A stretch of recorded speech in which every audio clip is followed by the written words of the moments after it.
the network for the AV industry.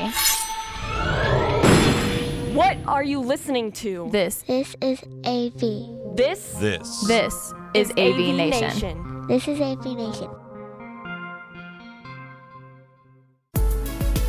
This is an AVNation special, re-engaging with Rosie Riveters. This time I'll ride with AVNation with an AVNation special talking about Rosie Riveters, darn near a year from the time that we talked last year. And with me to talk about it, of course, is Miss Erica Carroll. Welcome, ma'am. Hi, Tim. And, of course, Jennifer Goodyer. Welcome, ma'am. Hi, thanks for having us. Absolutely. Before we get started with Rosie Riveters, I also want to point out the fact that these two fantastic women in the AV industry have been nice enough to join us and are now the host of our Women in AV podcast. As of this recording, you have 2 under your belt? Yes. Awesome. So far. One's posted, I know. One's in the process. Mitchell is doing his magic and making it sound awesome. So thank you both so much. Really quickly, to kind of give folks a precursor, right? Go back a year and talk about how you guys got involved with Rosie the Riveters and maybe even take a step back from that. Talk about what Rosie Riveters actually is and how it helps young girls get connected to the STEM industries. So Rosie Riveters was something that Penny Sittler, actually the old Vixen Women's Council chair, she had seen an article about a STEM program, and we were trying to figure out STEM outreach and how we could get involved. And Erica and I had met for the first time and discussed what we could do for the AV industry. And one of those things was STEM outreach. And so we looked into Rosie Riveters, and they are an incredible organization. And they already we didn't need to reinvent the wheel, basically. They already had this incredible outreach program where they follow girls throughout their education and their entire careers, where they are trying to get them involved in STEM, let them know they can do it. They send out a productive struggle through different STEM kits, lessons plans. They have Rosie Labs. They have all these different programs for these girls to know that they do belong in STEM. Erica, talk for a second about why STEM is significant to the AV industry. And the reason I asked that question is because there are some folks in the AV industry who may look at STEM, and STEM, of course, is science, technology, engineering, and medicine. They'll look at that and go, okay, well, what does that have to do with AV? What does STEM have to do with AV? So at a very basic level, it's built on the technology that we all love and that drives us into the industry in the first place. We need those innovators and those young minds to look at the experiences that we're creating, either from a programming standpoint. You know, everything we do is, you know, the technology around us is what inhibits those experiences. And that's our main focus in STEM, is that technology and engineering. Jennifer, last year you started with a goal, and correct me if I'm wrong here, you started with a goal of $5,000. Yes. That was your original goal. Where did you end up last year? So we started with that $5,000 goal, which would just get us one city. And we were challenged. Well, we first had a title sponsor, which is Bradford Ben from Advocist. And then we went over to you, Tim, basically, with CTI, who challenged us and put our goal up to $30,000. And we surpassed that with $35,000 last year. All right, very cool. And so where are we at for this year's goal based on last year's goal of $35,000? We're at $30,000. So Okay. we have a stretch goal of $50,000 because we really were so impressed with the AV industry. And even Brittany Greer, who's in charge over there at Rosie Riveters, let us know that the AV industry is one of the top industries as far as standing up for Rosie Riveters. Erica, Jennifer mentioned the fact that the original goal last year was for $5,000 to get one city. What would, even the $50,000, which we'll talk about in a second, what were you guys able to do with those $30,000 last year? How many locations, how many cities were you guys able to engage with? Yeah, so when we say $5,000 for one city. It's actually for one entire elementary school is what that 5,000 gets us. So that being said, we were able to engage in 4 cities across the country. So we were in San Diego, in the Mid-Atlantic, Atlanta, and in Dallas. And we still have another one planned coming up in the spring once the snow melts for some of the colder states up in the Northeast. So ultimately, 5 cities total is what came out of last year's giving, and we still had some left over. So, I mean, the more we can give is always the better. So this year's goal of 30,000 will just help us to re-engage it with those students and those cities that we were already in, just to make sure that we have this lasting impact. We keep showing up, and we don't contribute once and then we leave them high and dry. So that 30,000 will help us to re-engage there, and our stretch goal of 50,000 will help us to expand into more cities nationwide, and hopefully eventually it'll actually be globally too. I know we have a couple of businesses in England that want to help out and expand out there too. You said something there that I want to hit on for a second. You said use the term re-engage. Why is that important? Why is it important to re-engage with those same locations? So there's multiple studies that are done on this, but if you ask children to draw a scientist and they give a gender to a scientist, at age 6, a girl will 75% of the time draw a female scientist. And by the time she's 10, 75% of the time she'll make it a male scientist. So there's something that's happening in their brains, either subconsciously or, they have this unconscious bias that scientists are men, or people in that technological field are men. And that 6 to age range is the perfect time for us to intervene and keep reinforcing the fact that women belong in these scientific fields. Jennifer, from a practical standpoint, I guess is the best way to ask this, and I know the answer to this, but I want to get this out there. What exactly are we doing? What are you guys doing when it comes to Dallas, let's say, or San Diego? Like, are we giving them computers? Like, what is each of that $5,000 helping do? So the STEM kits are getting our foot in the door. And when we're teaching, like last year, it was introducing computer languages. So how computers speak to each other. So just through that binary coding, we were saying, hey, just letting you know, STEM is a thing. This is how computers speak to each other. And we want to talk to you about the AV industry. And they really genuinely did not know the AV industry existed, or it would be a career they could follow, since there's no real career path into AV.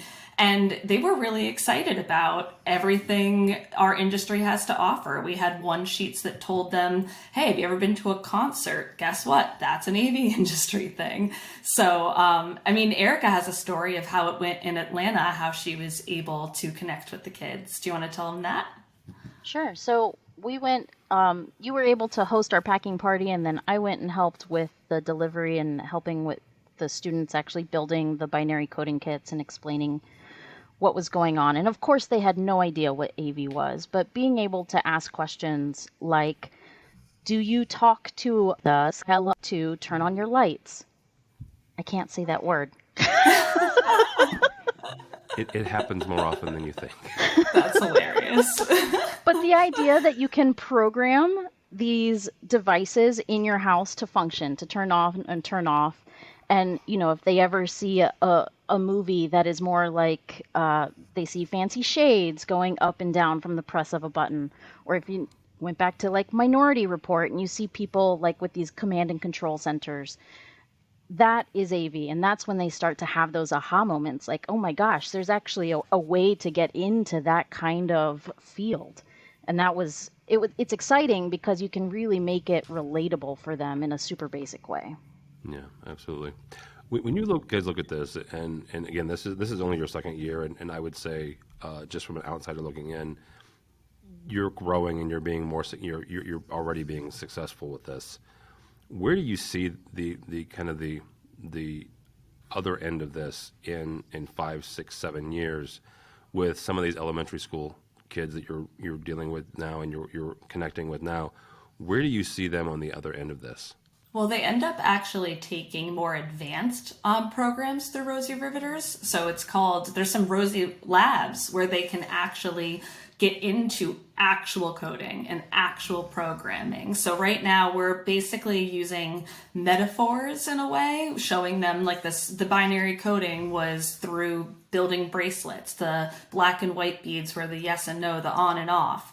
And in the future, they're able to take more advanced programs that they have the same productive struggle, but it shows them that they could actually do this in a real world scenario. I think ultimately, too, this goes back to this whole idea of we have this gender gap. We all know that the gender gap exists in technology and in AV. And while we're not looking at 10 years down the road, we're definitely looking at 15, 20 years down the road. We can't change gender gap in the next 2 to 3 years, but we can certainly start laying a pathway that makes it more accessible for the next generation of AV to come into the industry. I want to hit on something really quickly before we get into how people give. You're connecting with and you're delivering these to elementary schools. What has been the reaction and the feedback you've gotten from those schools and from those schools' administrators? The schools love it. We've had re-engagement requests from multiple schools in California and in Atlanta. They're excited that they're getting programming that they don't have to pay for. The teachers don't have to think extra to come up with a new activity and make it relevant to their existing coursework. And it's an extra enrichment activity for them as well, because we're also, as opposed to, only focusing on the problem solving, we're also working on fine motor skills and critical thinking, because they're working from a finished example. They're not, they have that productive struggle to actually build the thing, whatever the kit is. In our case, it was binary coding. But we're hitting so many aspects that all of the schools have really received not just the kits well, but also our involvement and asking for, what was it in Dallas? They had an assembly before school one day. Yeah, they were actually able to have an assembly where two of the Avixa Women's Council local leaders were able to go and talk to them about the AV industry. So it's more than just, of course, they're being sent home with a one sheet on AV, but when you actually have two women there showing you can't be what you can't see. So you have two women there that are successful in the AV industry and are happy enough in the AV industry that they're giving back. It shows these girls that they can do it. Yes, you can. That's and very, very well. I like the yes, you can. Erica, if somebody is interested, and again, you guys have got a goal significantly bigger than last year's goal to start off with. How do people get involved? How do they give? How do they even find out more about this program? So the one location that hosts all of that information is avgives.com. It'll go directly to the GoFundMe to give, just like last year, where you can get your tax-deductible documentation. You also have opportunities to host events if you're a corporate sponsor and you want to use your space. If you're an individual, obviously we do support individual contributions, but if you just want to share or if you want to volunteer in these local areas as well, both of those are needed more than anything. So I would say you guys, your goal is 30,000. I 100% applaud the stretch goal of 50,000, and I think that we as an industry should help you reach that 50,000. I'm not going to do what I did to you last year and say, you should do 100,000. Yeah, no, don't do that. Jennifer, as we wrap up here, what's one thing that you would tell somebody? And let's talk to the corporate folks for a second, right? Certainly individuals, as Erica said, are more than welcome, and 100% encourage everybody to go and give what they can on that. But let's talk to the corporate individuals here. Nearly every company that I am aware of, and this goes from manufacturing all the way through integrators, right, and everybody in between, we are all looking for folks, right? We all have openings that we are trying to fill. Talk to somebody who's looking at their job postings, going, I don't know where to get, I don't know where to get people. Talk to them about how important this is to fund and fuel the next generation and the next funnel of individuals who could become your next, star tech or star programmer? Yeah, so it's no longer just a guessing game if diversity helps us all. It has been proven that through countless studies that diversity helps all of us. It helps all corporations. They are more successful. They are more profitable. So if you want to have a more diverse team, you have to do something to change it. Like Erica said, we're not necessarily going to change this in the next 2 to 3 years, but we have to do something. And if we want to be more successful as an industry as a whole, we have to embrace diversity. And embracing diversity isn't just saying we embrace diversity. And that's to answer your question. As a company, it's not just saying I embrace diversity. You do have to go out there and recruit women. And looking at Rosie Riveters, that's what they do. They follow these girls' career paths, and we're hoping that by the time these girls are graduating, we can offer them jobs within our industry. AVGives.com, Rosie Riveters, the second year around. So congratulations to you guys on a very successful first year, and here's to another one. Erica, Carroll, and Jennifer Goodyer, thank you both so much. Thank you, Tim. Thank you. For us, for AVNation, you can go by our website and find these two young ladies hosting Women in AV, but also we'll put a link to avgives.com on this episode's page. So that's all we have for this AVNation special.